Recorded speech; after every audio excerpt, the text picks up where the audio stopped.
Hello guys, welcome to another episode of Uncle P's podcast. Yeah. Whew, guys, this is take 5. As you can see, the studio is almost finished. Pictures are up, belts are up, everything's looking nice.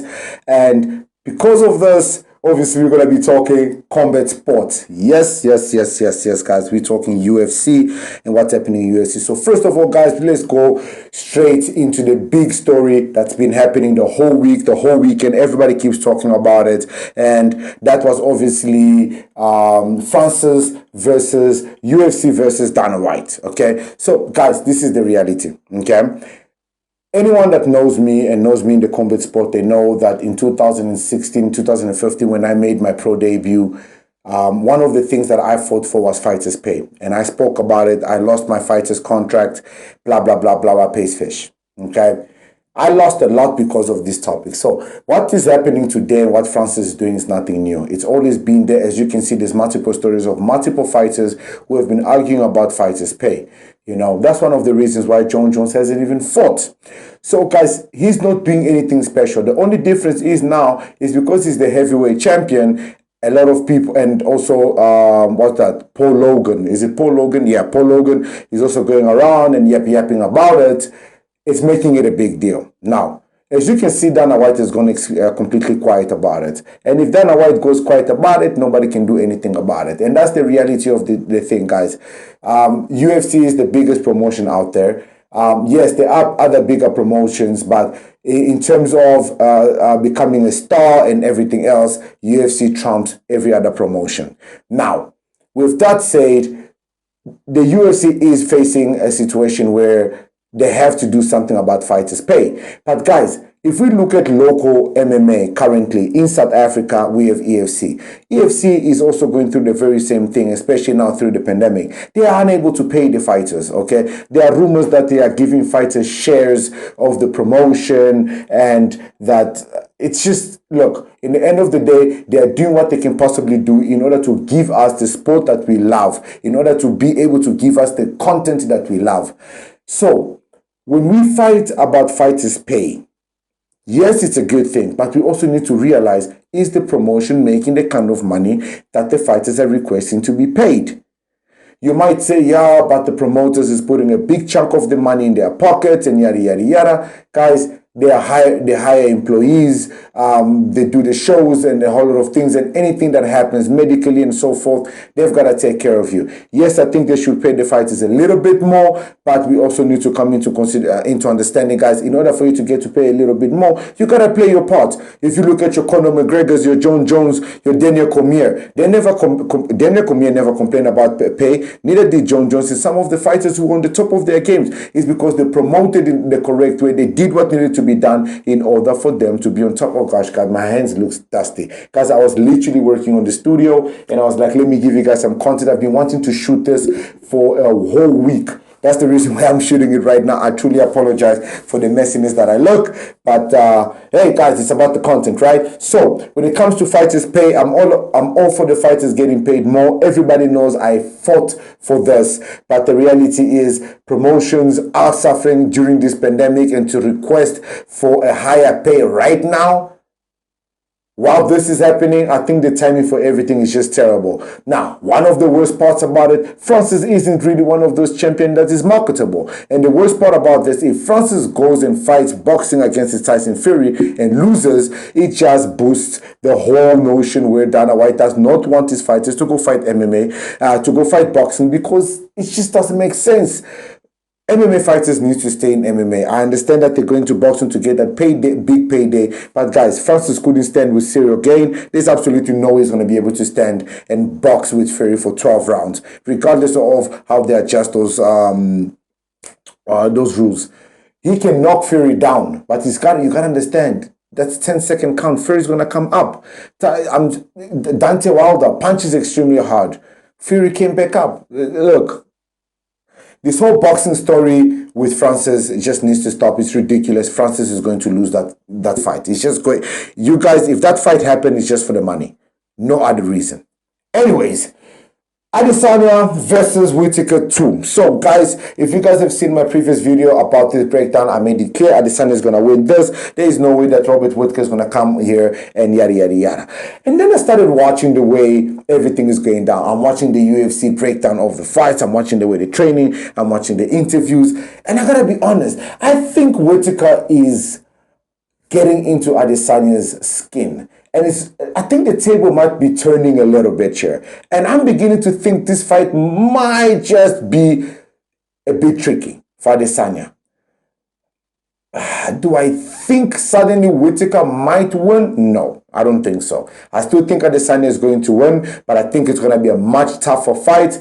But Adesanya's stand-up is just going to be way too much for Whittaker, and the fact that the reach advantage is also just ridiculous. For Whittaker to have to come in and close that gap consistently, his wrestling is going to have to be top-notch, and he's going to have to keep Adesanya down, and he can't do it in the beginning of the fight. He can't do it in the first 2 rounds, and if he doesn't do it in the first 2 rounds, then he tries to do it in the 3rd round. What happens if Adesanya stops him in the first round or the 2nd round? So it's a very tricky one. I still think Adesanya takes this fight in less than 4 rounds.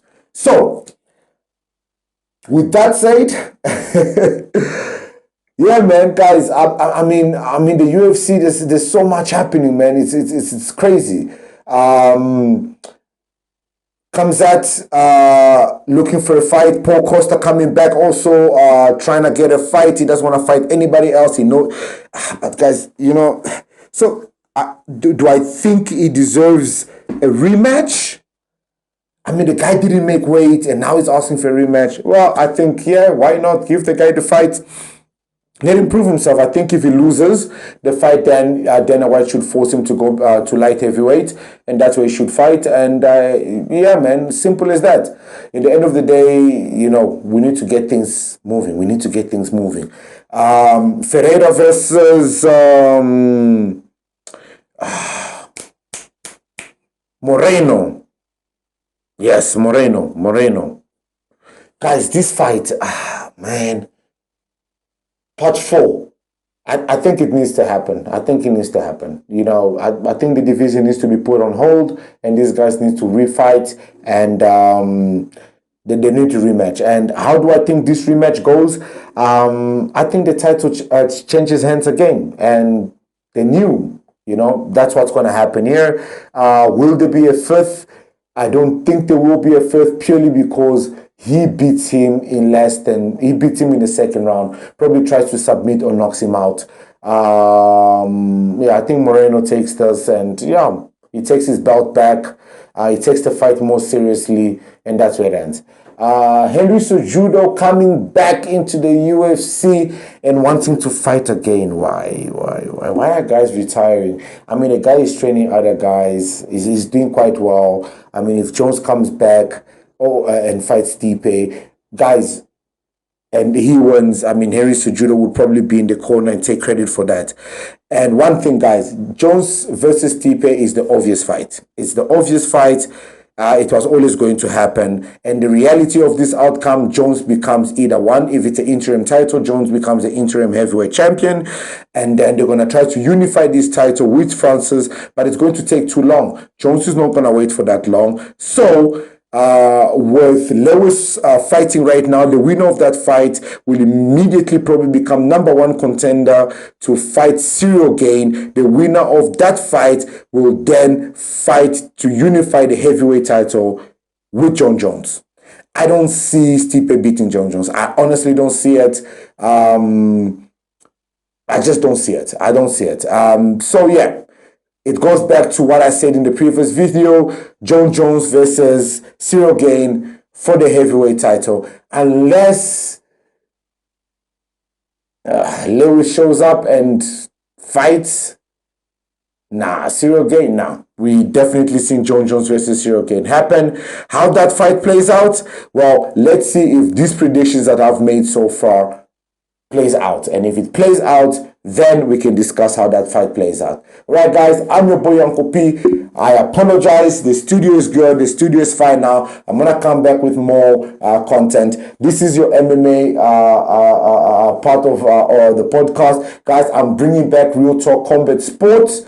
I think I'm going to keep the name the same. I'm not going to change it. I'm just going to reactivate the pages, reactivate the YouTube channel. And what's going to happen is I'm going to obviously start putting these videos onto that Facebook page, social, Instagram, and so forth, so that I can get back all the combat sport followers that I had back in the days. And I'll see. I don't know if I still have the YouTube channel. If I do, then the MMA content will start going into that YouTube channel, and I would have put the link down below here. So this means this content or this episode will be the last episode that I'll be placing on the Uncle Peace podcast for combat sport. So that basically means I'm going to have this episode on Uncle Peace podcast and on the other channel at the same time. And then from now on, every time I do a combat sport part of the show, I will put it on the Real Talk Combat Sport YouTube channel. Whew. I'm trying to grow my YouTube channel, and I don't think it's a good idea to run two YouTube channels at the same time. But guys, I don't want to have to mix up combat sport stuff with all the other stuff that I want to talk about. It's completely two different worlds, so I'd rather just shift everything so that you guys can get what you need to get where you need to get it. All right, let me go. It is, I think, I don't even know where I took my watch off. It is 22:20. It's literally today is Sunday, 6th February. It's 22 minutes past 20. Let me go upstairs and have dinner. I'm your boy Uncle P, guys. Thank you for always tuning in. Please don't forget to subscribe and click on that notification button so you're always notified when I upload new videos. See you on the next one. Yep.